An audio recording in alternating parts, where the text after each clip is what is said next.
Ya, terima kasih. Selamat pagi. Kita kembali bertemu pada pagi hari yang indah ini. Hari ini saya akan membagikan mengenai retreat Maria.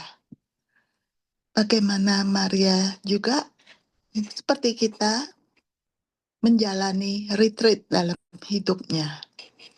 Jadi saya ingin bagi dari tulisan Michael Gickley pada Michael Gickley ya, yang dia sangat bagus sekali dalam membawakan retreat 33 hari Morning Glory.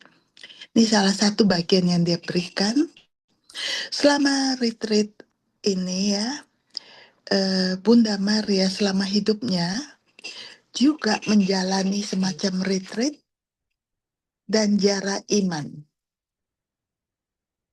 Dia juga merenungkan dalam hatinya berbagai kebenaran terkait konsekrasi kepada Maria.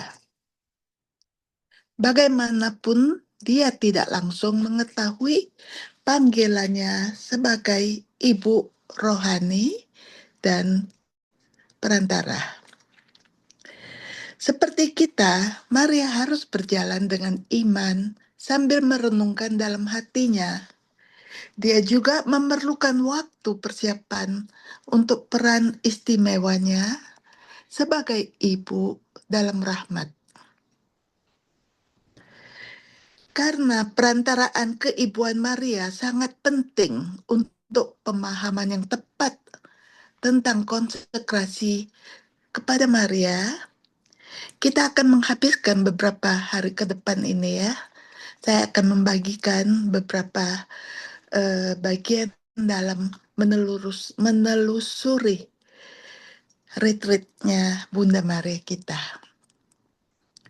Dengan kata lain, kita akan menemani Maria di sepanjang jalan yang Tuhan pimpin agar dia secara bertahap menyadari panggilannya sebagai ibu rohani dan perantara kita. Dalam beberapa hal, retreat Maria dimulai saat peristiwa kabar sukacita dengan persetujuannya kepada Tuhan, fiat-nya, yaitu ya. Dia menerima panggilannya sebagai ibu dari Yesus.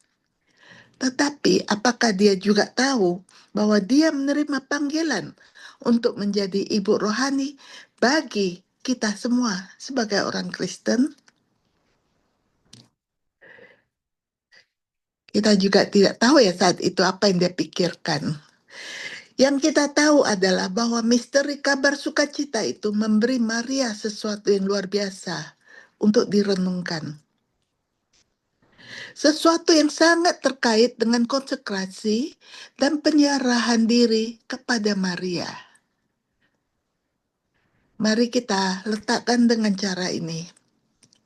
Siapa yang pertama yang menyerahkan dirinya kepada?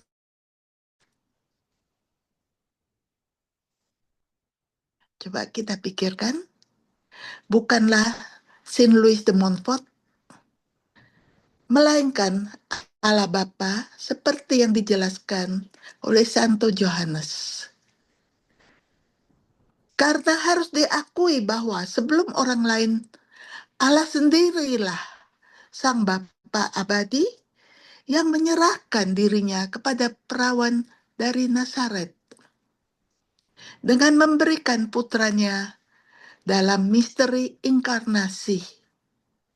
Maria pasti terpesona oleh tindakan kerendahan hati ini dari pihak Allah dan dia merenungkannya. Mungkin dia mulai merasakan bahwa Allah akan menghendaki umat yang datang untuk ditebusnya mengikuti teladannya. Maria memiliki banyak hal lain untuk direnungkan selama persiapannya menjadi ibu kita dalam rahmat. Injil sinoptik yang yaitu dari Matius, Markus, dan Lukas menawarkan beberapa titik refleksi yang berbicara tentang keibuan rohani Maria. Sebagai contoh dalam Injil Markus bab 3 ayat 31 sampai 35, Maria dan sepupu-sepupu Yesus berada di luar ingin melihatnya dan mereka memanggilnya. Yesus menjawab dengan bertanya, "Siapa ibuku dan siapa saudara-saudaraku?" Lalu memandang orang-orang yang duduk di sekelilingnya. Dia berkata, "Inilah ibuku dan saudara-saudaraku. Siapapun yang melakukan kehendak Allah, dialah saudaraku, saudariku, dan ibuku." Apakah dalam memberi jawaban ini, Yesus menjadi anak yang buruk? Tidak. Dia adalah anak persis seperti yang diinginkan bapaknya. Pada saat yang sama, dia sedang mempersiapkan ibunya untuk menjadi apa yang dia inginkan. Khususnya, dia sedang mengungkapkan kepadanya bahwa hubungan baru dalam kerajaan Allah melampaui ikatan darah. Dengan kata lain, dia menunjukkan primasi roh atas daging, primasi kebapaan ilahi atas kebapaan atau keibuan manusia.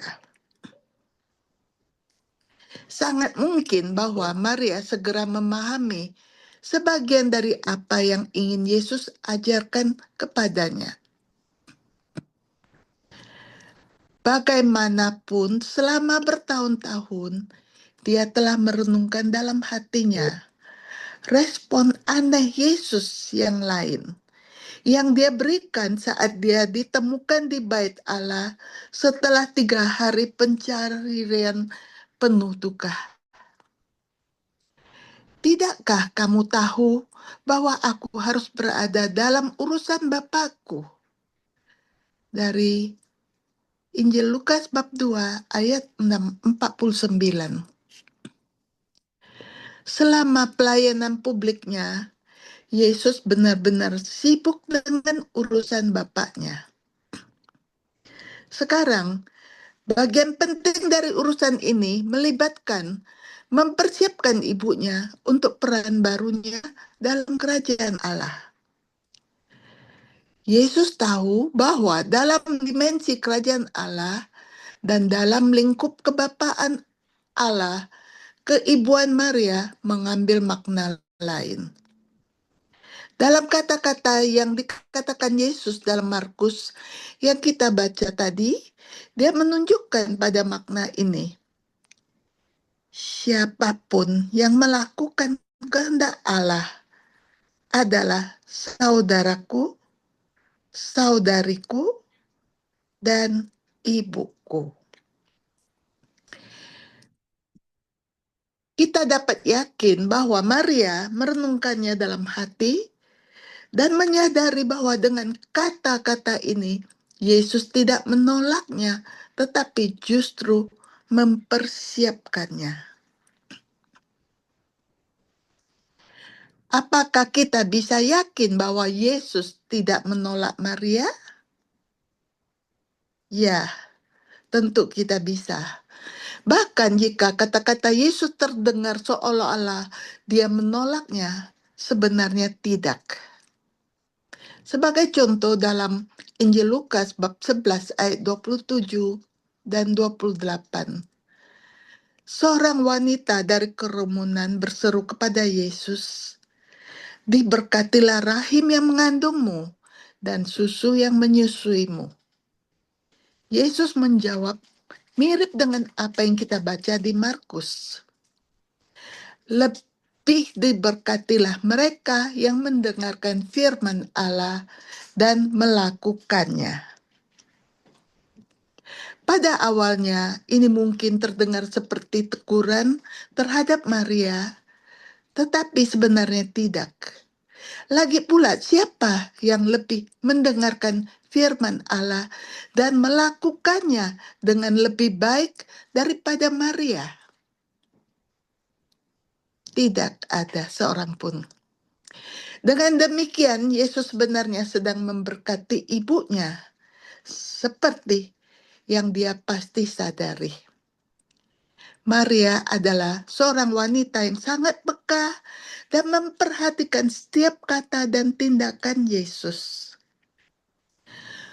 Nuansa dari ajarannya tidak hilang darinya, dan dia secara bertahap menyadari misteri yang berkembang tentang keibuannya yang unik. Seiring dengan semakin jelasnya misi mesianik putranya di hadapannya, Maria sendiri sebagai ibu menjadi semakin terbuka pada dimensi keibuan yang baru yang akan terus menyertainya di samping putranya. Bukankah dia sudah berkata sejak awal, "Sesungguhnya aku ini adalah hamba Tuhan. Jadilah padaku menurut perkataanmu." Injil Lukas bab 1 ayat 38. Melalui iman, Maria terus mendengarkan dan merenungkan firman itu. Dengan demikian, dalam suatu pengertian, Maria sebagai seorang ibu menjadi murid pertama dari puteranya. Yang pertama, kepada siapa dia tampaknya berkata, "Ikuti aku." Alangkah besar sukacita bagi Yesus untuk memiliki seorang murid yang sepenuhnya memahaminya.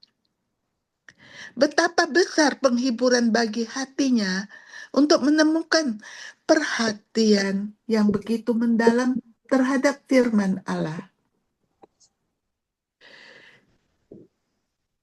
Besok kita akan lanjut lagi dengan renungan yang berikutnya.